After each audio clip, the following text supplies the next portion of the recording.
Yeah. Yeah, you learn English. Which one is cold, here or Denmark? Cold. They're cold, like. I think it's quite similar. Yeah. It's the same, yeah? It's quite similar. Yeah, okay. So why you loyal? Do you believe in God? Yes. Yeah. Okay. A little bit. A little bit. You believe God, there is a creator for the universe. Yeah. Are you Christians, by the way? Or just believe in God? I'm Muslim. You're Muslim, alhamdulillah. You're Muslim there as well, alhamdulillah. Where are you? I'm Christian. You're Christian. And what country are you from? Turkey. Turkey, yes. Was it Kurdish? You're Kurdish, Turkey. What is Kurdish for? Al-Kurdish, sorry. You know what it means? He's surprised. Where are you from? Turkey. This is Turkey, mashallah. What I was going to say, so there's many of you here, but what do you know about Islam? Other than this, that we go kill innocent people, which is not true. No. Almost nothing. Okay, we as Muslims, we believe in God, okay? And sorry for taking your time. Thank you for giving me your time. No, we're supposed to stay here, so it's fine. Okay, thank you for it. So, alhamdulillah. So I'm going to speak longer then. So we as Muslims, we believe in God. Okay, we believe there is a creator for this tremendous, beautiful universe.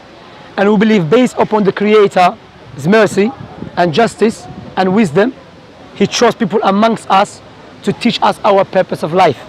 Because the logic dictates no one knows our purpose except the one who made us. For example, phone again. If I make a phone and no one made a phone before me, no one will come to know why I made a phone except me, because I'm the first person to make a phone. Likewise, if we establish as a creator, which there's not any doubt, this tremendous universe indicate must be creator. Okay? So therefore logic dictates we should go back to him and he will tell us our purpose of life. That's why the creator chose prophets and messengers. The likes of Moses, Jesus, Abraham. Are you familiar with these names? Yeah. Jacob, Isaiah, and the last of them is Prophet Muhammad. And we in God, because God is the most wise, and we can see clearly the manifestation of the effects of the wisdom of the creator. For example, we have a teeth in our mouth. Why? Before we eat, we have to chew food. So if we just evolution, how come all of us we have teeth in our mouth? One of us has to have a teeth in his head or teeth in your feet. Likewise, we have a nose next to our mouth. Why? Before you eat, you smell food. Imagine your nose was here and your mouth is here. You start working out, you know, like a gym. But look, you have eyebrows above your eyes. Why? Because the sweat contains the salt. If it keeps going to your eye, it will damage it. You have a joint in your elbows. Why? In order for us to give and take and to eat. So that indicates, that's why in the Quran Allah said, within yourselves there is a science for the existence of the creator. So we should be grateful to him. So when the creator chose prophets and messengers, based upon his wisdom, he gave them something that differentiated them from the rest of the people. Because some people will claim to be a prophet of God, but they are liars. You with me? Okay? They are liars. So how do you know true prophet and a false prophet? True prophets, let me ask you this question before I carry on, because I want to make sure you with me. Who knows the future in detail? Allah. Except God, yeah. Logically speaking, God. Like if I make a phone, no one knows about the phone in detail except me. You understand? So no one knows about this creation except God. You understand? So now the prophets, they prophesy about the future. I will give you some prophecies and I want to reflect upon it, which Prophet Muhammad said. Prophet Muhammad, who lived 1,400 years ago in the middle of desert in Mecca, he said there will come a time when you see the barefoot Arab man competing in building tall buildings.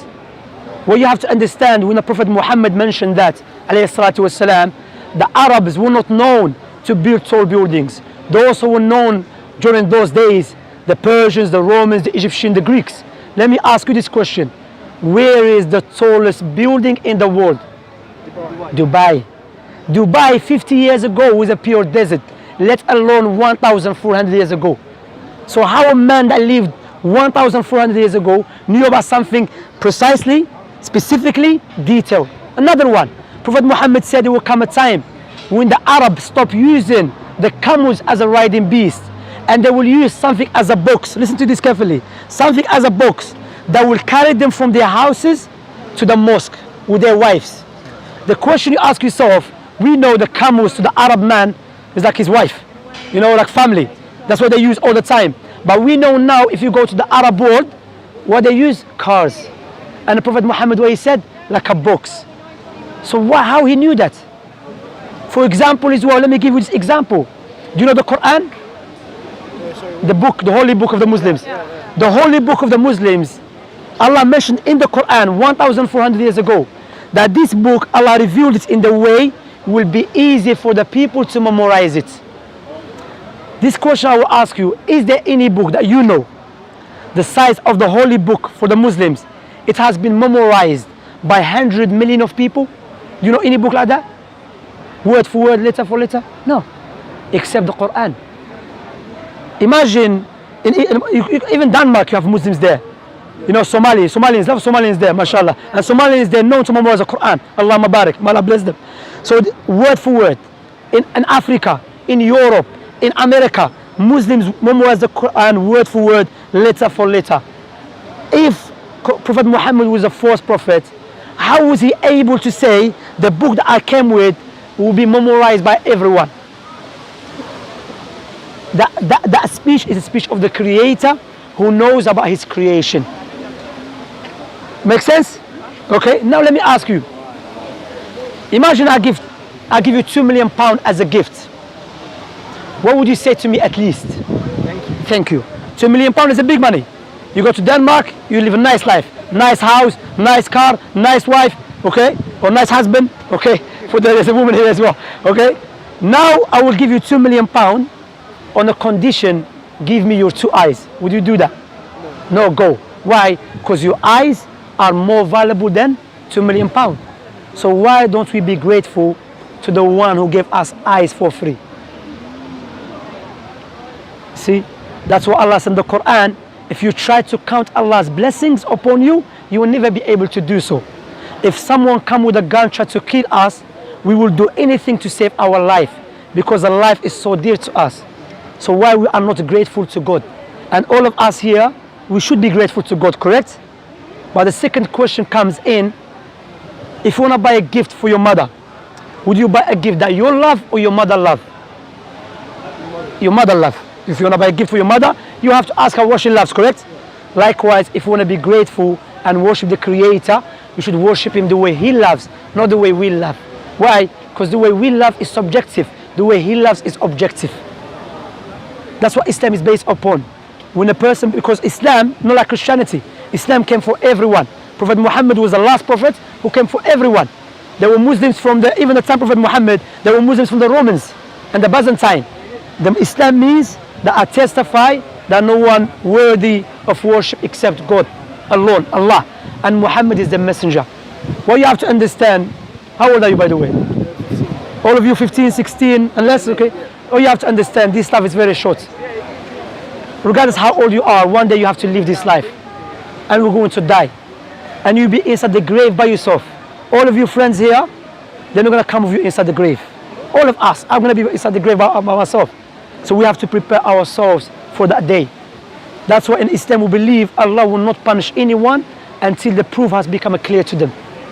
Allah said in the Quran, there is no one more unjust than the one who is reminded with Allah's signs and he turns away from it. Saying, you know, I don't care, I'm busy with life, I'm busy with PlayStation, I'm busy with internet. But you know, one day you have to live this life. And when the death comes to you, or to me, or to you, the angel of death will not ask you where you're from, how much money, come take your life. So prepare ourselves for that day. Let me ask you this question. If you're traveling to a country you've never been there before, what would you do first? Have you been Morocco? No. Algeria? No, never. No. Okay, if I want to go to Morocco, if you want to go to Morocco, what would you do first? You check which currency they use, correct? Is it cold country? Is it safe country? You will not say, when I get to Morocco, I will come to know. Likewise, the logic dictates one day for fact, guarantee we will die. Therefore, we should ask ourselves why we have to die. What will happen to us?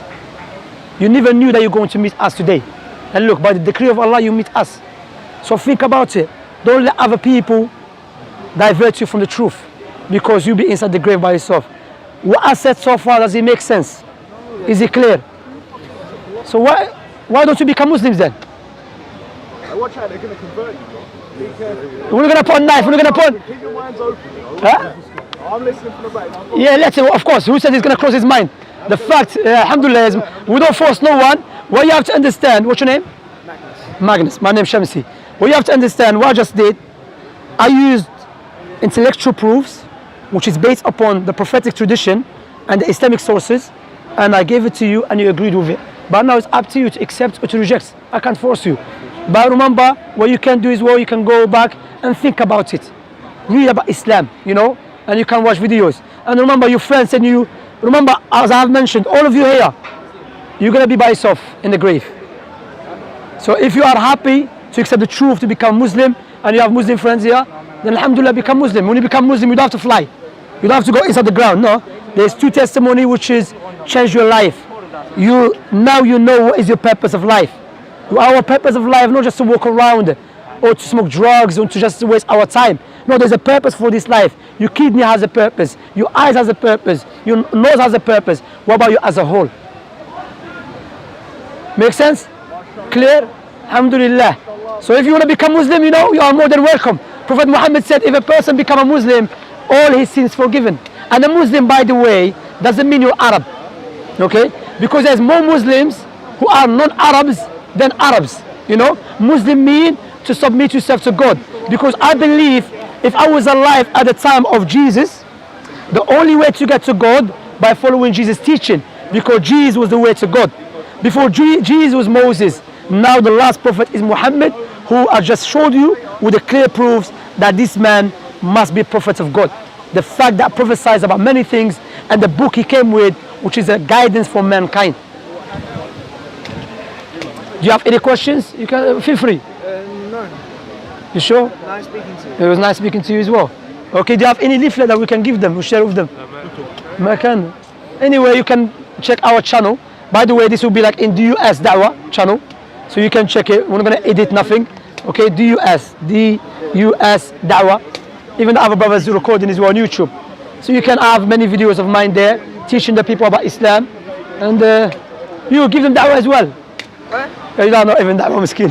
You have to learn about Islam. Do you know about Islam? Yeah. So teach them. Shy.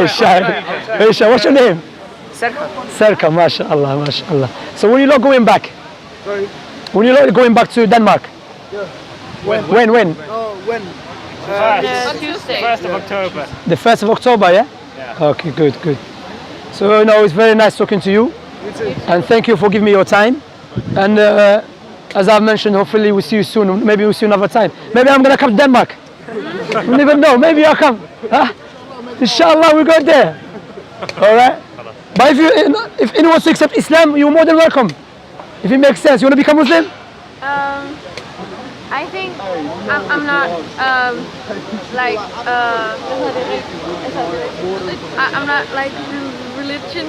Yeah, but you know? if it makes sense to you, you should accept it. It makes sense, and I understand that you are.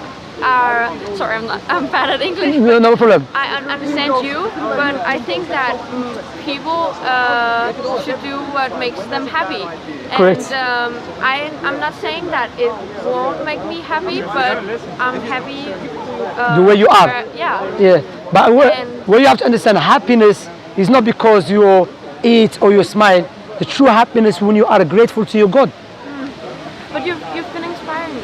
All right, thank you very much. So you can, inshallah, you can read more. I think the Baba has some leaflets here. Thank you very much. Look after yourself. Have a nice evening. Take care, yeah?